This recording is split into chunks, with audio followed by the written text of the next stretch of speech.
Apa sih yang terjadi hari ini adalah pola pengelolaan keuangan yang tersentral. Nah, problemnya di mana? Ini saya ngomong Jakarta. Jakarta ini Pak, penduduknya di bawah 10 juta. APBD-nya 90 triliun. Kalau di Jakarta itu dari 10 juta ada 2 juta kepala keluarga, itu orang Jakarta bisa digaji per kepala keluarga 10 juta. Kenapa? Karena 10 juta dikali 2 juta hanya 20 triliun. Kalau saya gubernurnya bagi. Beda kalau Jabar 50 juta. Nah, untuk itu, apa sih yang mesti kita lakukan hari ini? Mari kita bersama-sama melakukan telaah terhadap ini semua untuk kepentingan bangsa. Agar apa? Agar ke depan bangsa kita terus mengalami peningkatan sumber daya manusia. Artinya bahwa sumber daya pendidikannya meningkat, sumber daya ekonominya meningkat, kesejahteraan meningkat. Maka saya selalu berfokus pada keadilan fiskal. Keadilan fiskal saya selalu berfokus pada ketika jadi pemimpin, itu saya selalu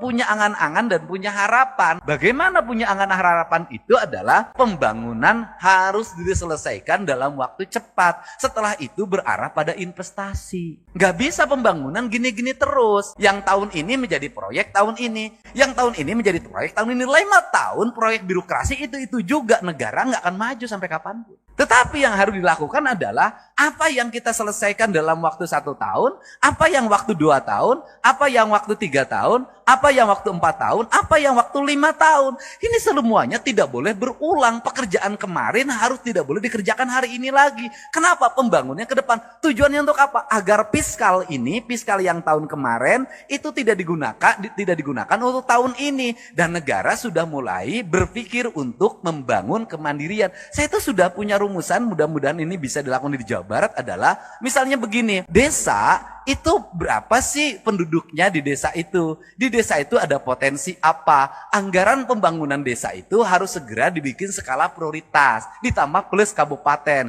ditambah subsidi dari pemerintah provinsi, ditambah pusat, fokusnya di desa. Kalau di desa itu ada 7 RW, dibagi saja sebenarnya. RW ini bagian desa, RW ini bagian kabupaten, RW ini bagian provinsi, RW ini bagian pusat.